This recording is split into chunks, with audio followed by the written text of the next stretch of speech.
అందరికీ నమస్కారం. మీకు గనక ఒక సైడ్ వృషణంతో పోల్చుకుంటే ఇంకొక సైడ్ వృషణం బాగా ఉబ్బినట్టు కానీ పెద్దదిగా కానీ వాపుగా కానీ ఉన్నట్లయితే ఈ వీడియో మీకోసమే. So let's start the video. అందరికీ నమస్కారం. నేను doctor Abhilash, consultant laparoscopic surgeon from Apollo spectra hospitals, Kondapur, Gachibowli, Hyderabad. ఈ వీడియోలో మనం వృషణాలు ఒక సైడ్ వృషణం పెద్దదిగా ఉంది, ఒక సైడ్ వృషణం చిన్నదిగా ఉంది అని అనేక మంది మనకు వ్యూవర్స్ కాల్ చేస్తున్నారు. అసలు దానికి గల కారణాలని ఒక్కొక్కటిగా చెప్పుకుందాం. సో మొదటగా చూసుకున్నట్లయితే ఒక సైడ్ మాత్రం వృషణం బాగా పెద్దదిగా ఉంది అన్నప్పుడు మనకు కారణాల్లో ఒక్కొక్కటిగా చూసుకుంటే ప్రప్రథమంగా మనం చెప్పుకోవాల్సింది 2 జబ్బులు అని చెప్పవచ్చు. మొదటిది హెర్నియా అంటాము, రెండోది హైడ్రోసీల్ అని అంటాము. సో ఒక్కొక్కటిగా చూసుకున్నట్లయితే మొదటగా మనం హైడ్రోసీల్ గురించి చెప్పుకున్నట్లయితే హైడ్రోసీల్లో ఏమవుతుంది, ఇది హెర్నియానా హైడ్రోసీలా, ఈ రెండింటిని మేము ఇంట్లో ఉండి ఎలా తెలుసుకోవచ్చు అని చూసుకున్నట్లయితే మొదటగా హైడ్రోసీల్ గురించి చెప్పుకున్నట్లయితే హైడ్రోసీల్ అంటే ఏంటి అంటే హైడ్రో అంటే ఏంటి, వాటర్. ఈ హైడ్రోసీల్లో ఏమవుతుంది అని చూసుకున్నట్లయితే మనకు జనరల్లీ కూడా ఈ టెస్టిస్ వృషణాల చుట్టూ కొన్ని పొరలుగా ఉండడం అనేది జరుగుతూ ఉంటుంది. ఆ పొరలు చేసే పని ఏంటి అని చూసుకున్నట్లయితే మనకు ఉదాహరణకి మనం బాగా ఎగురుతున్నాము లేదా నడుస్తున్నాము, అప్పుడు ఏంటి మనకు ఈ వృషణాలు అనేవి మన కాళ్ళ మధ్యన నలిగిపోకుండా ఉండడానికి మనకు ఏంటి జారుకునే తత్వం అనేది మనకు జనరల్లీ కూడా ఈ వృషణాలకి టెస్టిస్కి అనేది ఉంటుంది. అది ఉండడం వల్లనే మనం ఇప్పుడు కాళ్ళు మడత పెట్టుకొని కూర్చున్నా, ఒక కాళ్ళు ఇంకొక కాలు పైన వేసుకొని కూర్చున్నా కూడా మనకు ఈ వృషణాల పైన నలిగిపోవడం అనేది జరగకుండా ఉంటుంది. సో ఈ వృషణాలు అలా ఉండడానికి కారణం ఏంటి అంటే ఆ వృషణాలు చుట్టూ ఉన్న పొరలు అని చెప్పవచ్చు. ఈ పొరల మధ్యలో కనుక నీరు చేరి ఈ వృషణాలు బాగా ఉబ్బుకున్నట్లయితే దాన్నే మనం హైడ్రోసీల్ అని అనడం జరిగింది. హైడ్రో అంటే వాటర్. ఈ వాటర్ అనేది ఈ టెస్టిస్ చుట్టూ ఈ వృషణాల చుట్టూ ఉన్న పొరల మధ్యలో చేరుకోవడం వల్ల ఒక సైడ్తో పోల్చుకుంటే ఇంకొక సైడ్ బాగా ఉబ్బుకొని ఉంది. ఆ ఉబ్బుకోవడం కూడా సంవత్సరాల నుంచి ఉంది. అండ్ సంవత్సరాలు గడిచే కొద్దీ మొదటగా నిమ్మకాయ సైజులో ఉంది, తర్వాత బత్తాయి పండంత సైజ్ అయింది, తర్వాత టెంకాయ ఎంత సైజ్ అయింది అని జనరల్లీ తరచుగా జనాలు చెప్తూ ఉంటారు. అంటే రోజులు లేదా సంవత్సరాలు గడిచే కొద్దీ ఆ సైజ్ అనేది నిదానంగా పెరుగుతూ వస్తే దాన్ని మనం హైడ్రోసీల్ ఉండే ఛాన్సెస్ ఉంటాయి అని మనం చెబుతూ ఉంటాం.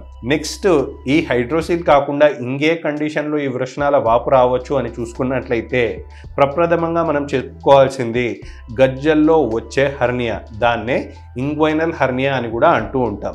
ఈ ఇంగ్వైనల్ హెర్నియాలో లేదంటే గజ్జల్లో వచ్చే హెర్నియాలో ఏమవుతుంది అంటే మనకు కడుపు భాగానికి కాలు భాగానికి మధ్యలో జంక్షన్లో ఉన్న కండరాలు బలహీనపడి ఆ బలహీనపడిన కండరాల నుంచి మనకు కడుపులో ఉన్న పేగులు మనం దగ్గినప్పుడు కావచ్చు, బరువులు ఎత్తినప్పుడు కావచ్చు, ఎక్కువసేపు నిల్చున్నప్పుడు కావచ్చు, అక్కడ కడుపులో ప్రెషర్ పడడం వల్ల లోపల ఉన్న పేగులు కాస్త ఈ ఏర్పడిన కండరాల్లో వీక్నెస్ ద్వారా బయటికి వచ్చి వృషణాల దగ్గర వాపులాగా క్రియేట్ చేసినట్లయితే దాన్నే గజ్జల్లో వచ్చే హెర్నియా లేదా మెడికల్లీ ఇంగ్వైనల్ హెర్నియా అని చెప్పడం జరుగుతుంది.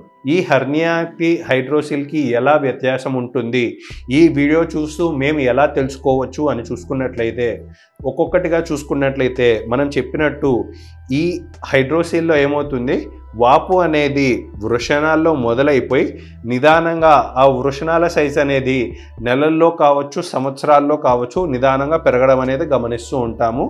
అండ్ ఈ హైడ్రోసీల్ ఉన్న వారిలో పనుకున్నా, లేచినా, దగ్గినా, పనుకుంటున్నా, దగ్గుతున్నా, బరువులు ఎత్తుతున్నా వచ్చిన వాపు సైజ్ అనేది మారడం అనేది మనం గమనించము.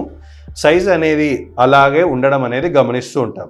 ఇదే హెర్నియాలో గనక చూసుకున్నట్లయితే ఈ హెర్నియా ఉన్న వాళ్ళలో వాపు అనేది మొదటగా వృషణాలలో మొదలవ్వదు, మొదటగా గజ్జల్లో వాపు అనేది మొదలై ఆ గజ్జల్లో వాపే నిదానంగా పెద్దదై వృషణాల వరకు వెళ్తే దాన్ని ఇంగ్వైనల్ హెర్నియా అని చెప్పుకోవచ్చు. ఇది కాకుండా హెర్నియా ఉందని ఎలా గుర్తించవచ్చు అంటే వాపు అనేది గజ్జల్లో మొదలవుతుంది.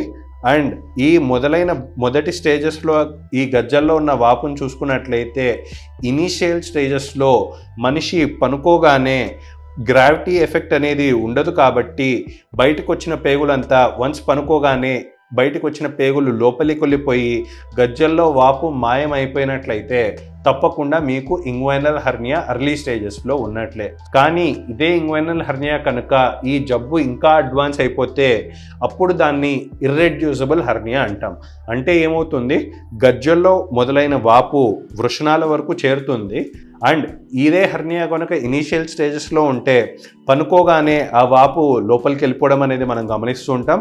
కానీ ఇదే కనుక అడ్వాన్స్ అయినట్లయితే అడ్వాన్స్ స్టేజెస్లో మనం పైనుంచి ఒత్తినప్పటికీ కూడా అండ్ పనుకున్నప్పటికీ కూడా బయటికి వచ్చిన వాపు అలానే ఉంటే అది ఇంగ్వైనల్ హెర్నియా అడ్వాన్స్డ్ స్టేజెస్ అని చెప్పవచ్చు.